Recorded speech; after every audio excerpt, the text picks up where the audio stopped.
this is a topic that is very, very, very near and dear to my heart. Back in the 2017 NHL Entry Draft, the Vancouver Canucks selected Elias Pettersson 5th overall. We've talked about this a lot over the past few weeks on the channel, how Canucks fans didn't like the pick. They were like, who the heck is this guy? Why was he drafted 5th overall? Why didn't we get Gabe Vilardi? Why didn't we get Cody Glass? And there was another player who I saw that a lot of Canucks fans were like, okay, why didn't we take this guy? His name was Casey Mittelstadt. Casey Mittelstadt then went 3 picks later to the Buffalo Sabres 8th overall. And these two have been linked for quite some time. Well, actually not recently as of late, but about this time, let's just say 2 years ago, there was a really big link between Casey Mittelstadt and Elias Pettersson. At this time 2 years ago, Elias Pettersson was in the SHL, tearing up records, being the best player in the league, and giving Canucks fans over here all the excitement in the world for what he could become. Now, 2 years ago, Casey Mittelstadt was wrapping up his first and only year with the University of Minnesota's Golden Gophers in the NCAA, and he was making a name for himself. Casey Mittelstadt and Elias Pettersson were named the 2 best NHL prospects 2 years ago.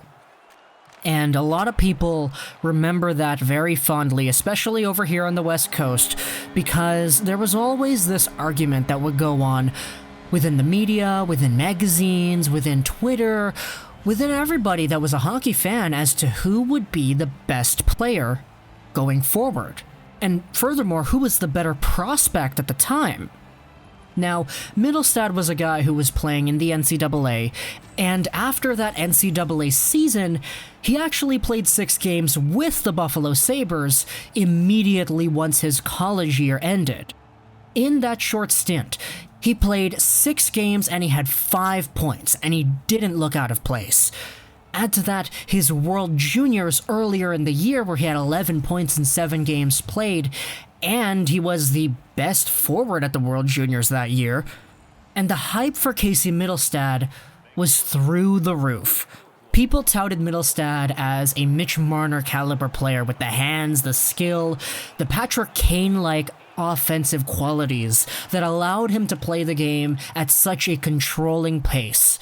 This is what made him the best prospect in hockey 2 years ago. This is what made him better than Pettersson, because Pettersson's World Juniors wasn't as great as Mittelstadt's that year. Pettersson didn't play with the Vancouver Canucks at the end of the 2017-18 season like Casey Mittelstadt did. Pettersson played his entire year in Sweden, so by the time the offseason came around, it was a big battle between Mittelstadt and Pettersson as to who was the best prospect. And believe me, a lot of people said it was Mittelstadt. A lot of people said that Casey Mittelstadt was the best prospect, and that once these two guys made the NHL, it would be Mittelstadt's Calder to lose. People were unsure as to whether or not Pettersson would even be able to start in the NHL right away. There was a big debate as to whether or not Pettersson should go to the Utica Comets and play in the AHL before he suited up for the Vancouver Canucks. But Mittelstadt, oh no, Mittelstadt played 6 games in Buffalo at the end of the year, and he had 5 points. This guy's already NHL ready, right? So that debate was very strong 2 years ago, and everybody had their own opinions about it. Personally, I didn't want to come out straightforward and say that one was better than the other, just in case I was wrong. I didn't want to be labeled with that idea, but hindsight is 20/20. And the hindsight in this situation says that Elias Pettersson proved all his haters wrong. In their first full seasons in the NHL, 2018-2019, Casey Mittelstadt had 77 games played. And in those 77 games played, hey, how many points did he get? 70? 65? He was at 5 points in 6 games last season. He had to have been under a point per game, right? Well, in 77 games played, he only had 25 points. Boom! Okay. Now, what did Elias Pettersson do? Okay. Elias Pettersson, in his first full season with the NHL, And I said the NHL, not the AHL, not the Utica Comets, the Vancouver Canucks. He played 71 games played, and he had 66 points. Booyaka booyaka 619. Elias Pettersson has just proved everybody wrong. He won the Calder, and it wasn't even close. And now we're taking a look at it like, yeah, you know, what the heck is Casey Mittelstadt up to nowadays? Because this past season, Casey Mittelstadt had a lot of split time. He played 31 games with the NHL's Buffalo Sabres, and he had 9 points. He then got sent down, played 36 games with the Rochester Americans, and he had 25 points, which is really good, actually.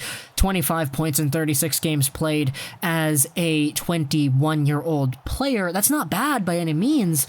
It's just taking a look at how this guy was supposed to be better than Pettersson is something that I will always look fondly back on and kind of smile at. Now, that's not to discredit Mittelstadt entirely. The guy still has the potential to become a 70, 80-point guy in the NHL, and his offensive IQ, his puck skills, his goal scoring, all of these combine to create a package that makes for such a good offensive player, which is what Mittelstadt was drafted to become all the way back in 2017. It's actually so crazy to take a look at how this prospect race had stood the test of time, because it was always Mittelstadt versus Pettersson, and then in third you would probably have guys like Makar and Heiskanen right there. And it got so strong to the point where I remember seeing Canucks fans saying things like, why didn't we take Mittelstadt? Why did we take Pettersson? This Mittelstadt guy just tore up the World Juniors, and he's going to be a beast immediately, because he had 5 points in 6 Buffalo games, and Pettersson may not even start in the NHL. What is this, Jim Benning? Why did we take Petey? Well, cooler heads will prevail, and cooler heads did prevail because Elias Pettersson did come on to win the Calder, and Mittelstadt did get sent down to the AHL a year later. But the way things are looking right now, if I had to label it, I would say that Elias Pettersson has borderline franchise potential. He could get 100 points in this league one day, and Mittelstadt, I'm sorry man, but I don't really see that out of him. I see Mittelstadt maxing out at about 80 points in a good year, and that's no disrespect to the guy. 80 points is amazing. I just think Pettersson is better. And with the way that we have seen these two players play over the past 2 years, I don't know if there are going to be many people who disagree. So, I want your comments in the comments below. Talk about Elias Pettersson, how he went from draft obscurity to being absolutely beloved in this city, and talk about Casey Mittelstadt too. Because I remember back when Mittelstadt was playing in the World Juniors and getting all these points and tearing up college and all that stuff, that he was looking to be like a really good NHL prospect that could, in some shape or form, be better than Pettersson. Now, truly in my heart of hearts, I didn't believe that because I always want my Canucks to succeed. But there was a very big part of me that looked at that and said, yeah, you know, this guy looks like he could be the real deal. Now, where does Casey Mittelstadt go from here? I'm not sure. If he starts with the Rochester Americans next season, then great. If that's what the Buffalo Sabres staff believes is best for his development, then great. If he starts back with the Buffalo Sabres, then great. But one thing's for sure, if Mittelstadt is going to succeed at this level, he's going to need to be given that opportunity. Because I saw a lot of Sabres fans throughout the year complaining, one, about his deployment, and secondly, about the way he was playing himself. There were some people that I saw saying that Mittelstadt didn't look ready, or that he wasn't all that mature in the NHL, or that he didn't play the same way he did in those 6 games at the end of 2018. So there's a lot that meets the eye here, and there's more to that we have to take a look at when it comes to the long-term development project of Casey Mittelstadt. Elias Pettersson doesn't really need that. Everybody kind of knows he's an NHL guy. He's going to be given second-line, first-line minutes in the NHL, and he can take it. But Mittelstadt's on a different path, and I think it would be really valuable to actually take a look at what he could become and the steps that the Buffalo Sabres need to exhibit in order to allow Mittelstadt to become just that. So comment down below your thoughts on both of these two players. I'm really interested to see the response because this rivalry that built itself up with the fan bases 2 years ago was really strong. I hope you enjoyed this video. And bye.